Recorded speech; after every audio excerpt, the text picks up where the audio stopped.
Cardi Announcer at Siesta Musika every Saturday from 2 to 4 in the afternoon dito sa inyong nag-iisang himpilan, Cool FM. Mapapakul ka dito!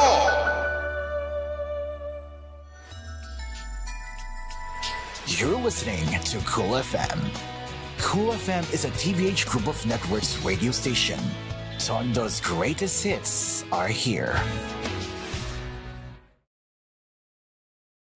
You are listening to Cool FM, live from Cool Studios. This is koolNews Primetime.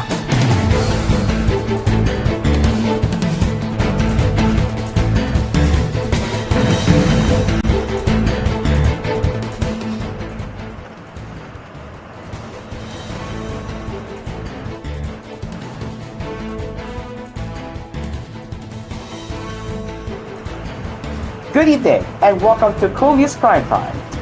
Let's get into the headlines now.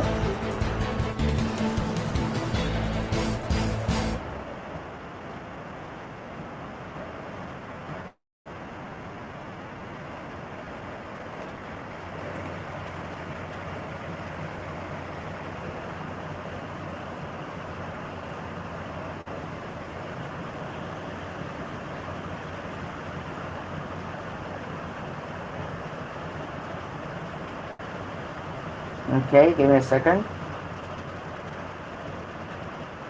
Okay, we do have our latest headlines. We will bring that up in right now.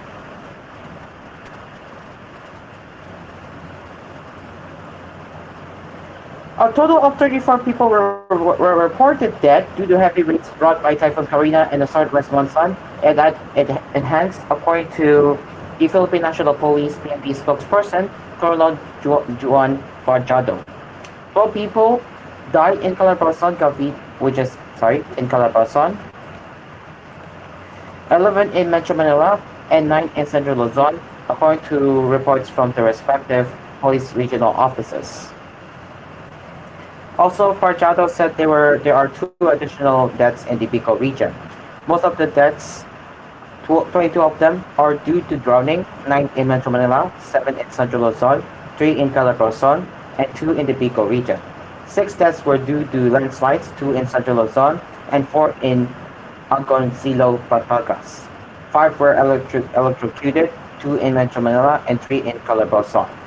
A 46-year-old man in Nasubu, Batangas was killed due to a fallen tree. In Calabarzon, 6 were injured and 2 remain missing. 8 were injured in Metro Manila, while 3 were injured and 2 missing in Central Luzon. Metro Manila and its adjacent regions bore the brunt of the heavy rains due to Karina. La Mesa Dam also overflowed and the Marikina River reached critical levels due to incessant rains, exacerbating the flooding in Metro Manila. Entire bungalows in some areas submerged, with some even seeing flood water reach the second floor of their houses. Many main thoroughfares in Metro Manila seem to become rivers as its drainage systems was overwhelmed by heavy downpours. Metro Manila and Batangas, Cavite, Bulacan, and Bataan were declared now under a state of calamity. This will allow local governments to tap their calamity funds and enable a price freeze to be enforced.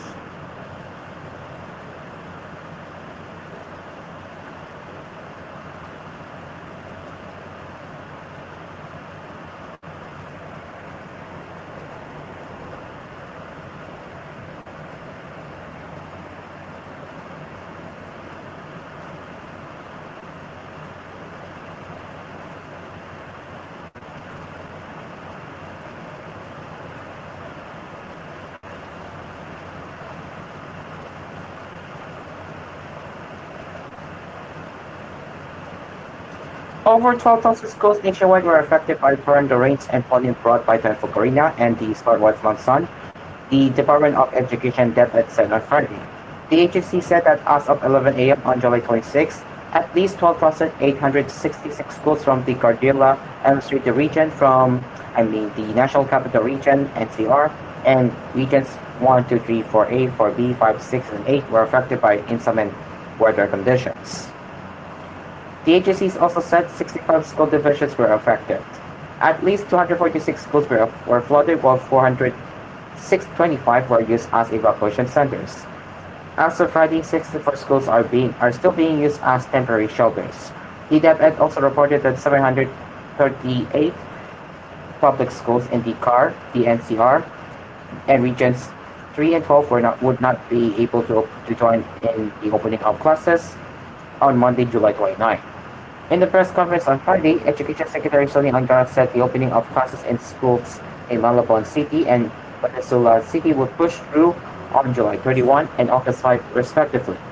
As a general rule, we really want the school opening to push through on July 29, but others can't really make it, he said in Filipino. So far, the report to me is that the NCR Region 4A and it seems Region 3 were severely damaged, he added.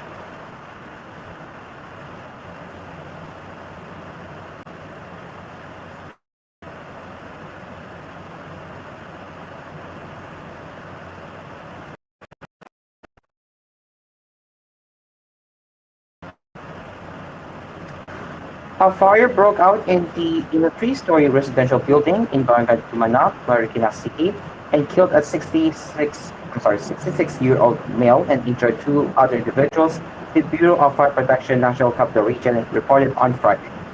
The fire, which originated in the kitchen on the ground floor of the building, was put under the first alarm at 2:50 a.m. It was declared under control at 3:29 a.m. and extinguished at 3:55 a.m. The BFP NCR identified the fatality as Vital Garcia, who is 66 years old. A firefighter, FO2 Bernardino Cruz, inhaled some smoke but was already in good condition as of this Friday. Chris Garcia suffered from second-degree burns on the face and upper back. The BFP-NCR estimated the damage to 8 establishments to be 200,000 pesos. The cause of the fire is still under investigation.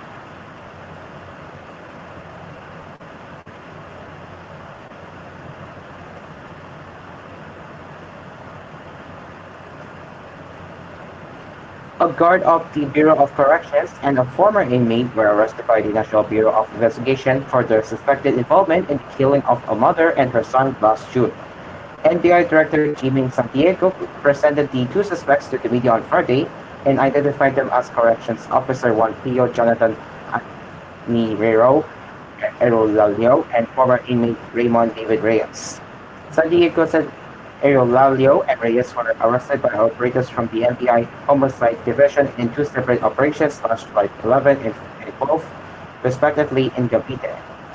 Erolalio and Reyes are suspects in the killings of Christian and his mother, Gloria Roson Ortiga, last June 10 in Quezon City. On that day, at around 2 a.m., mother and son were traveling on a white L300 van along LR Pascal Street in Barangay Besa when a black Fortuner blocked the way.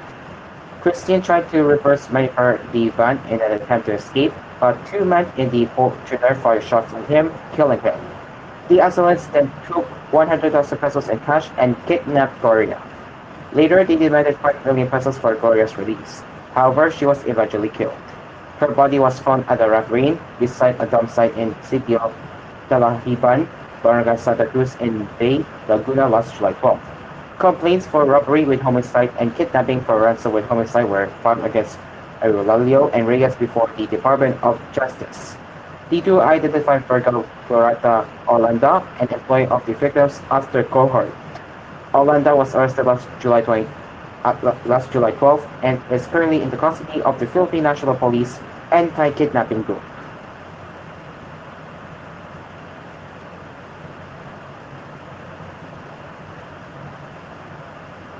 And the Bureau of Fire Protection said fire struck two areas in Malabon City on Friday morning, both reaching the third alarm. The first fire incident was at the commercial area located along Dumalayan Street, Barangay Santa Monica. It reached the first alarm at 5:22 a.m., the second alarm 2 minutes later, and the third alarm at 5:38 a.m. It was declared under control by 6:27 a.m. with no injury or fatality reported. The second fire incident happened at Gutierrez Street corner, Macana Street in Barangay Panghulo, Authorities said the blaze reached the first alarm at 10:39 a.m. and then immediately raised to the second alarm at 10:41 a.m. Our third fire, our third alarm was hosted at 10:48 a.m. before firemen managed to control the fire at 11:23 a.m. with no reported injury or fatality as of Friday. The BFP National Capital Region said investigations are underway regarding the two fire incidents.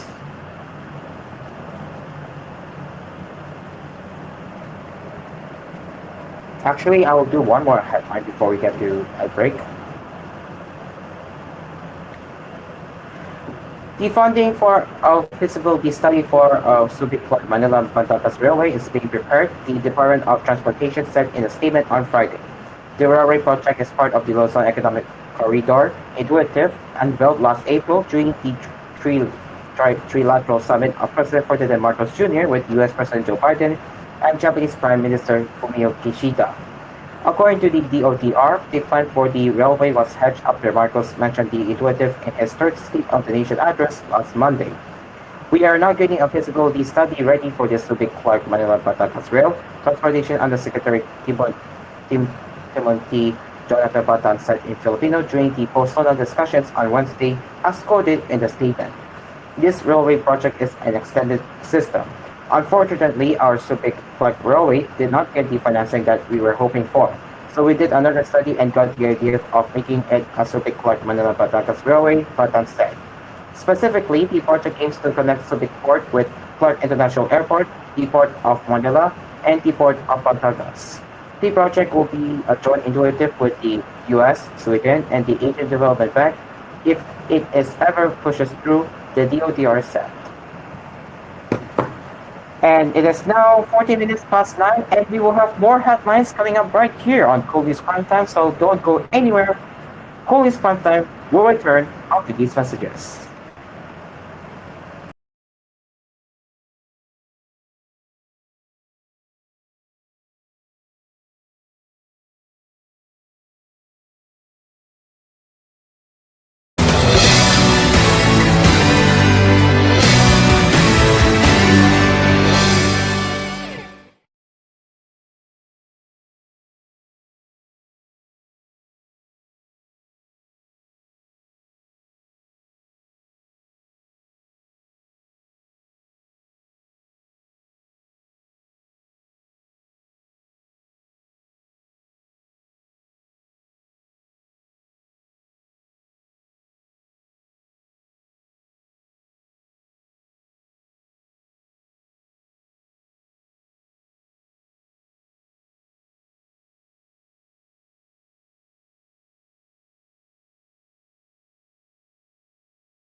MPL via virtual pag-ibig! Pag-ibig fan, solid ka ba?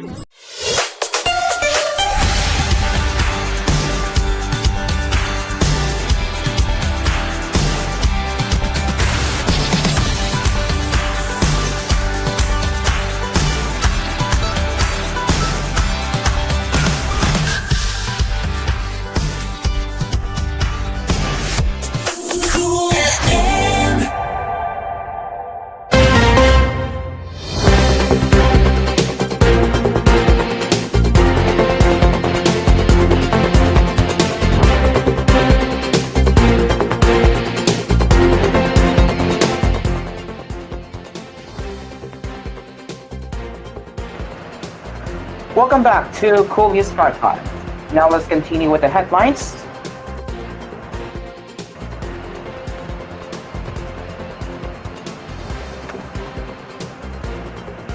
Okay, give me a second. Alright, there we go. Okay, let's continue now. Marcos Highway is experiencing a traffic jam on Friday afternoon because of a multi-road and an accident involving a truck and a motorcycle, the Metropolitan Manila Development Authority MMDA said.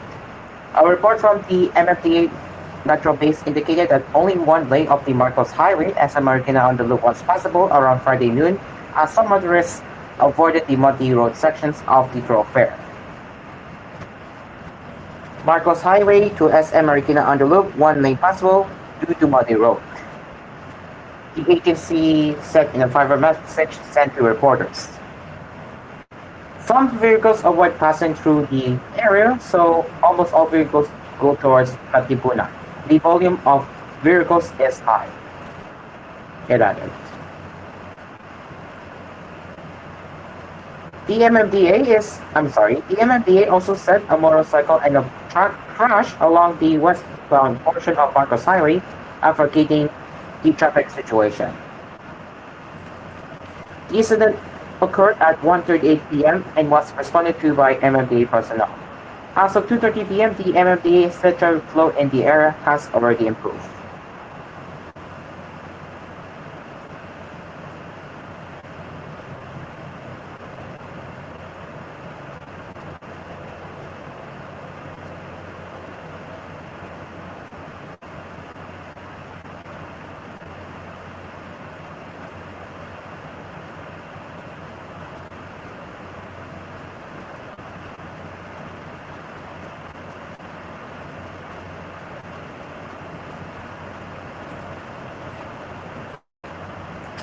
The National Bureau of Investigation (NBI) arrested the owner of a designer bag containing illegal drugs, which was left in a taxi in 2023. NBI Director Jimmy Santiago identified the suspect as Nguyen Van Thai or Nguyen Van Quan, a Vietnamese national. The Vietnamese man was arrested by operatives of the NBI Dangerous Drugs Division during a bypass operation in Paranaque City on July 10.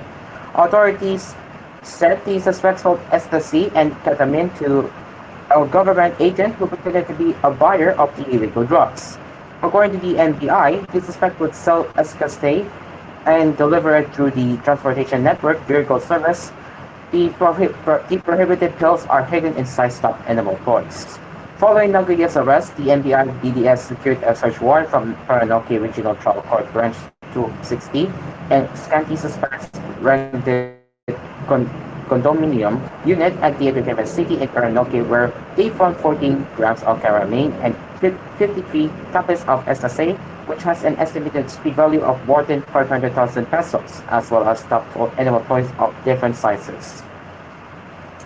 Santiago said a tablet of ecstasy is worth 2,000 pesos, while ketamine is 12,000 per gram.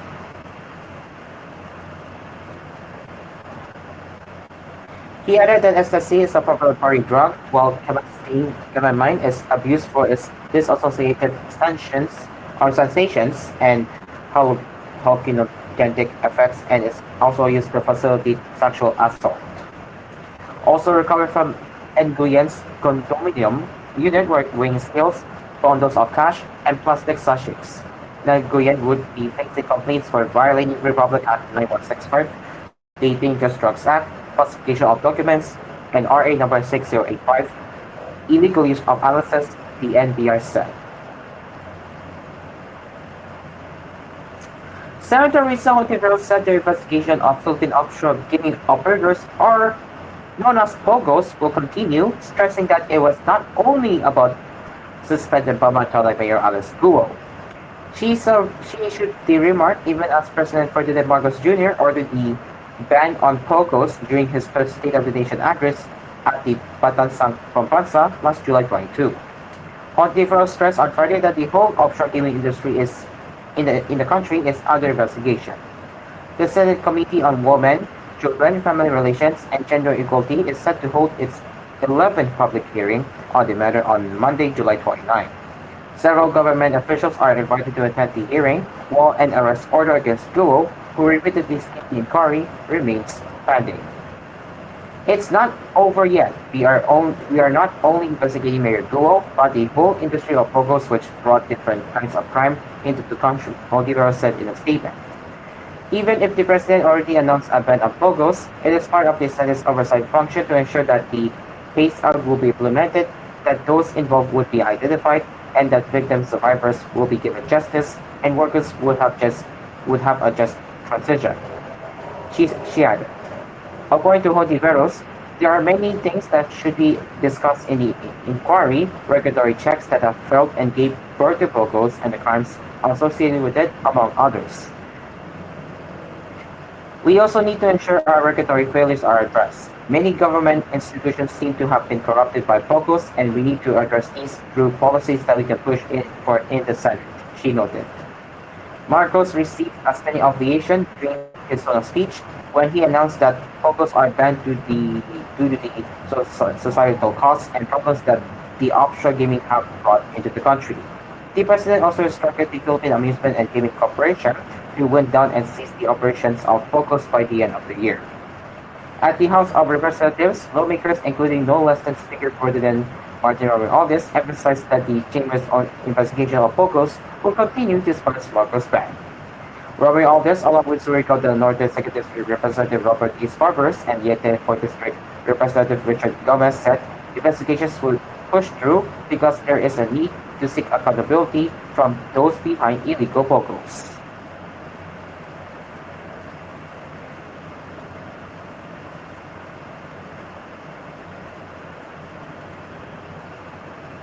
The last two typhoons that hit the Philippines, Karina and Puchoy, affected more than 1.3 million people nationwide, according to a city risk reduction and management council. The report said 1,319,467 people, or 299,344 families, were affected. Of those affected, 211,396 people, or 53,414 families, sought shelter in evacuation centers.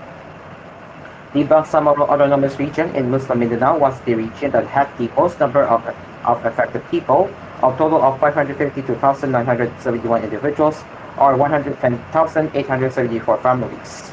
For those affected by Karina alone, the total assistance given so far has amounted to 61.3 million pesos, which came from several sources, mainly the Department of Social Welfare and Development, the Office of Civil Defense, local government units, and non-government organizations. According to the Department of Budget and Management on Wednesday, the government still has 11 billion pesos available under the National Disaster Risk Reduction Management Fund to use in relief efforts for Karina. Our government is prepared. We are ready to support all operations for disaster rescue and relief with the necessary budget. Identified frontline government agencies being mobilized to a quick response fund allocated in their respective budgets, said Budget Secretary Amanda Bangkataman. In Friday's situational report, NDRRMC said that no addition to the death toll, injured, and missing people were so far reported. Its last recorded death toll was 14, while 2 remained missing and 2 others were injured. NDRRMC also recorded damage to agriculture amounting to 9.7 million pesos, with Northern Mindanao recording the most damage at 6.6 million pesos. Puchoy and Karina triggered massive flooding and landslides in some parts of the country. On Thursday, Interior Secretary Benjamin Abalos Jr. announced that several areas had been put in the state of calamity: Metro Manila, Batangas, Cavite, Oriental Mindoro, Bataan, and Bulacan. On the same day, President Ferdinand Marcos Jr. ordered a review of flood control measures, considering that just 3 days earlier, he said in his first State of the Nation address that more than 5,000 flood control projects had been completed. They have many flood control measures, and yet we have these floods. We have to relook. We have to re-examine some of the designs of our flood control measures, he said.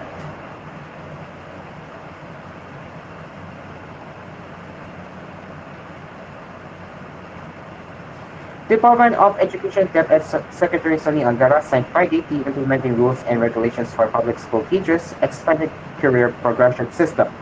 The IRR was for Executive Order number 174, titled Establishing the Expanded Career Progression System for Public School Teachers, which targets to address the long-standing problems of slow promotion processes among public school teachers.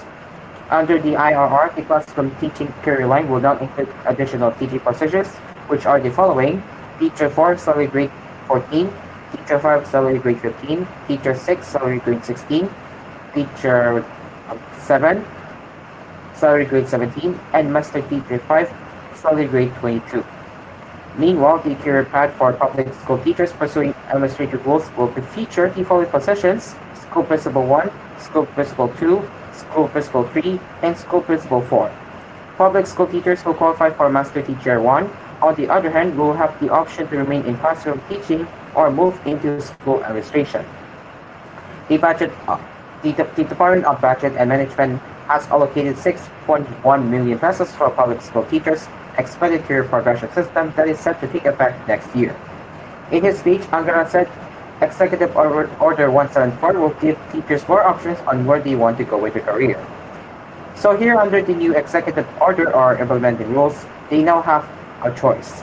He or she can go freely from the teaching track to the administrative track, he said.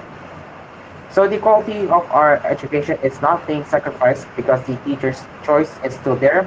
The teacher can still teach, and the students will benefit from that teacher's experience, he added. The DepEd is set to collaborate with the DPM, Civil Service Commission, and Professional Regulation Commission in the reclassification process and standardization of qualifications for the new teaching positions.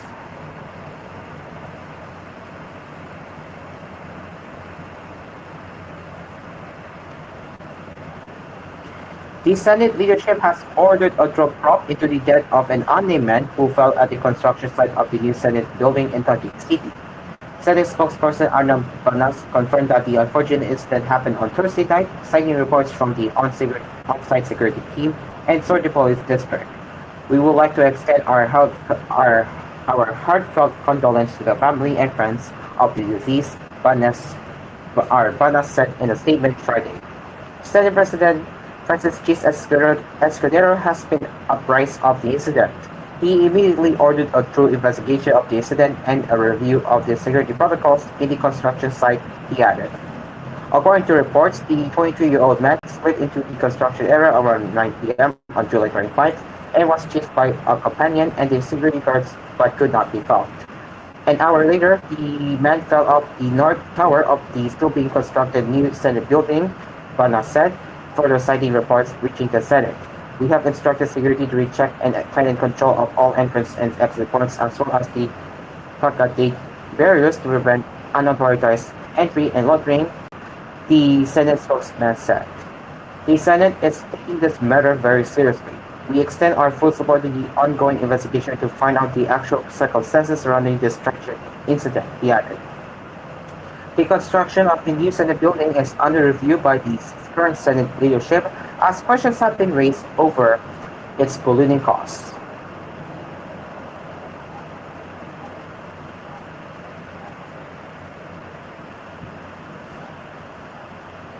President Ferdinand R. Marcos Jr. said the opening of classes will continue on Monday, July 29, but administrators of schools affected by the recent flooding have the discretion to decide whether or not they need more time to recover. Marcos shared his directive to the Department of Education, or DepEd, after conducting a situation briefing involving the effects of Super Typhoon Karina and the southwest monsoon on Rizal Province. Do everything you can. The assumption of classes, do it as much as possible if you can. As much as possible, open the schools and conduct classes. But there are areas that really can't, said Marcos in a chance interview on Friday. Marcos said some schools may have to conduct their classes outside school buildings or through asynchronous learning as experienced during the COVID-19 pandemic. As much as possible. If the school buildings are a condition to take classes, they will do it, he said. But there are still few flooded schools, but others are muddy and cannot be used. Then there are damaged items. We will have to replace them as much as possible. It will be up to the school to decide whether or not they will open. Marcos further added. The opening of classes has been set on July 29, Monday. Meanwhile, the bank earlier said that at least 90 schools nationwide have postponed the opening of classes for school year 2024 to 2025 on Monday.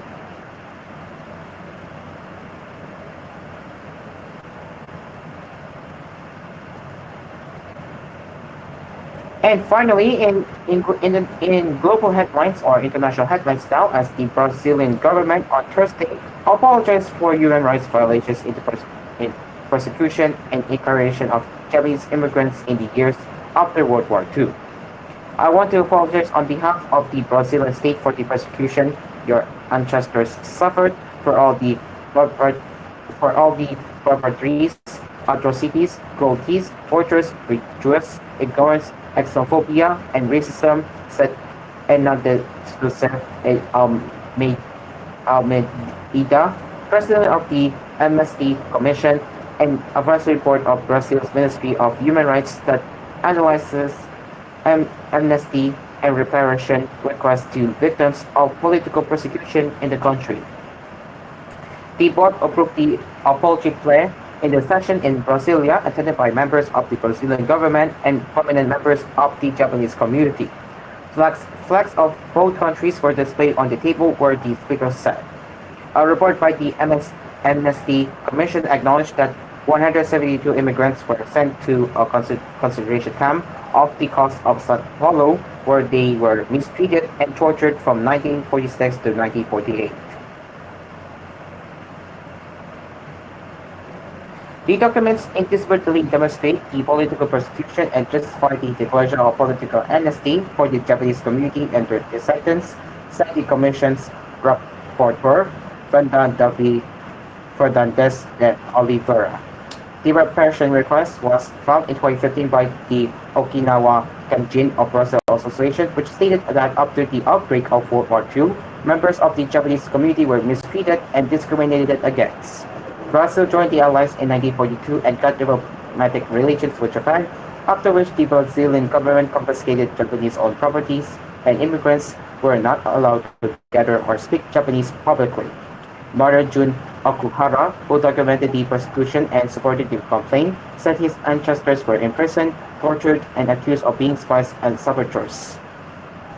They were not at war. They were struggling to survive, seeking a place in the sun, and educating their Brazilian-born children, Okuhara said Thursday.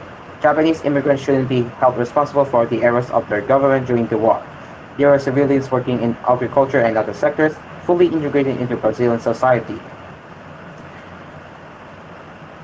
Alright, it is now 90 minutes before 9, before 10 I mean, my bad. But yes, 90 minutes before 10 o'clock, and we will continue with the headlines featuring the Paris 2024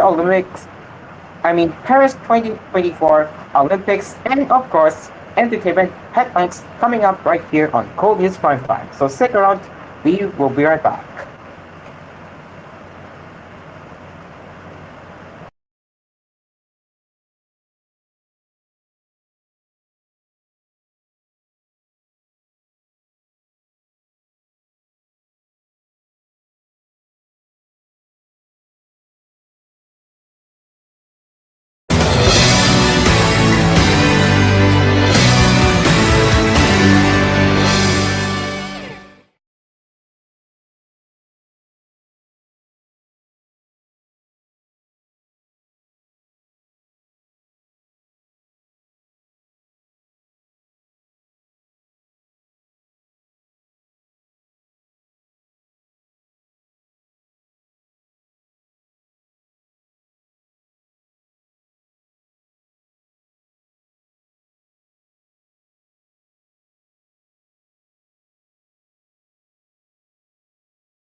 PH Careers Facebook page or inquire in a McDo store near you.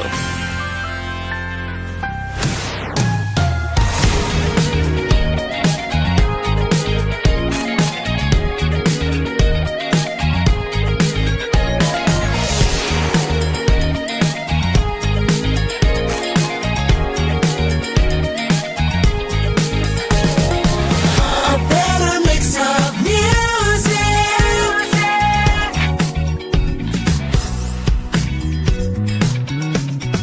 Cool FM.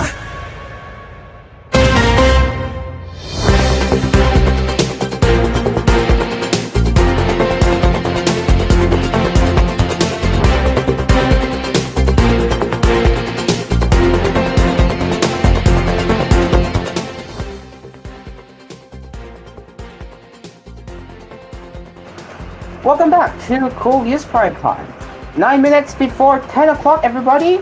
Yes, so now let's get into the most exciting part, the Paris 2024 Olympics.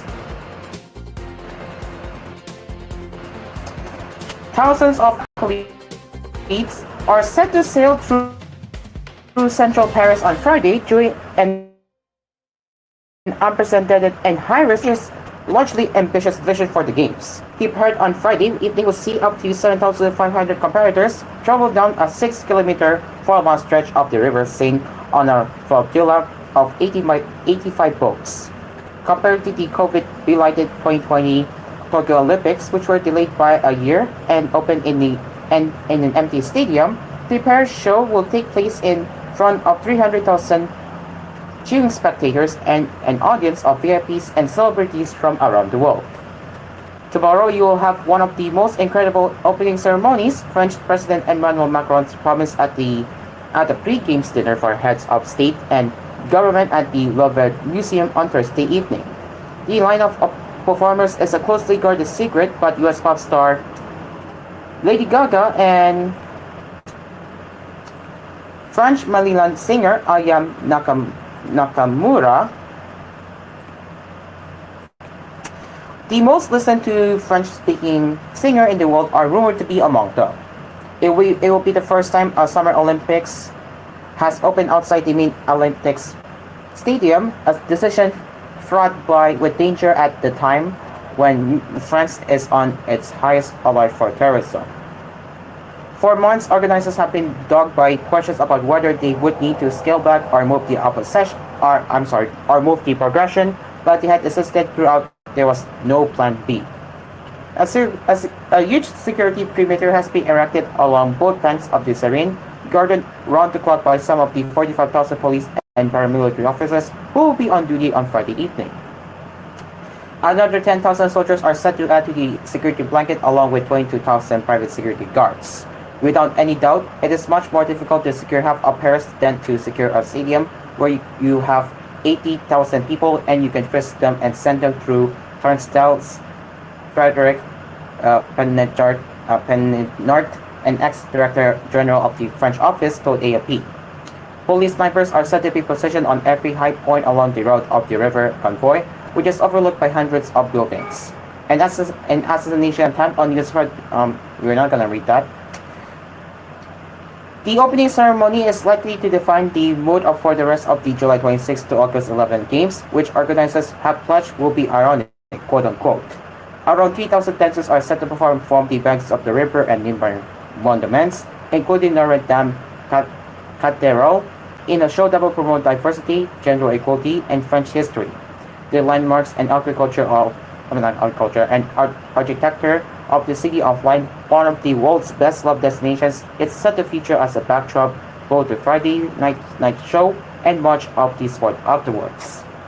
The opening ceremony is a huge event and one that arguably sets the tone for the next 17 days, but Robertson, the minister charged with delivering the 2012 London Olympics, told AFP recently.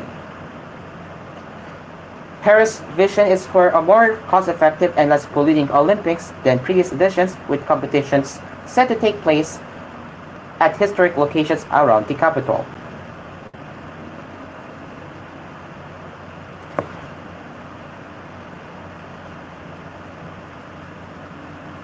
In the under Olympics news, three-time Grand Slam champion Angelique Kerber announced Thursday that she will retire after the Paris Olympics.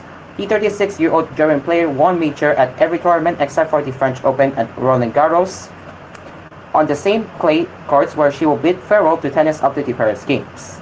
She faces four-time major winner Naomi Osaka of Japan in the first round.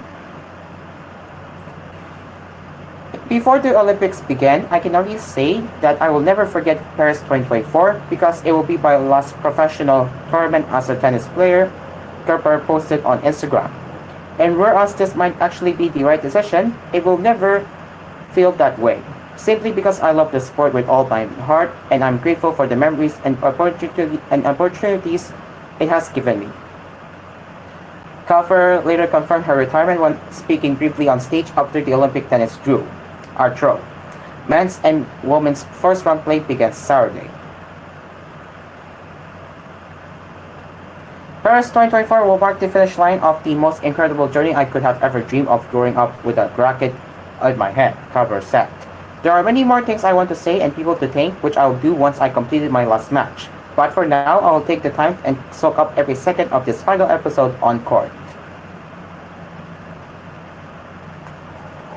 And finally, getting into showbiz entertainment news now, as actress-singer Sarah Geronimo marked her 36th birthday on Thursday, July 25, by offering prayers for the victims of Typhoon Karina and thanking volunteers and rescuers who extended their help to the victims.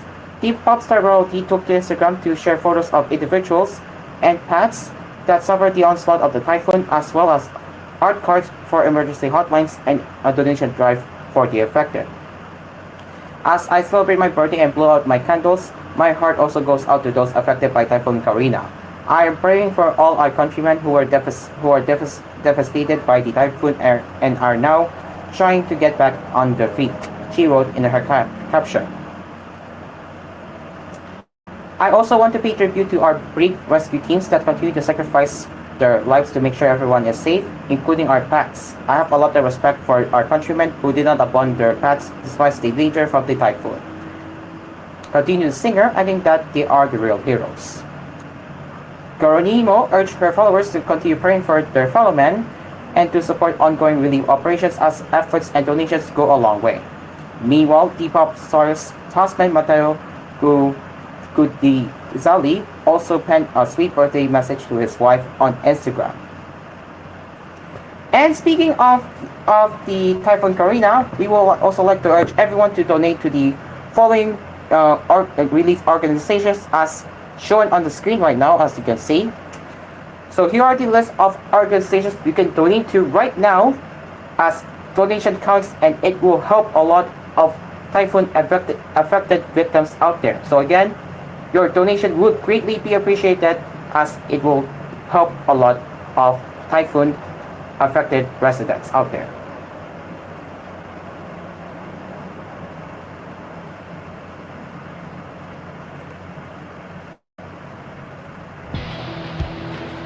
And that is it for koolNews Primetime. As always, thank you so much for your continuous trust and support. And as always, you can get in touch with us at tvh.philippines.news@gmail.com. And we will be back tomorrow with more early morning headlines, part of Hello Pilipinas with koolNews Early Edition. Until then, I am Cairo aka Asker, and we will see you tomorrow for more headlines at 7 a.m. part of Hello Pilipinas. Stay safe and take care. Good night.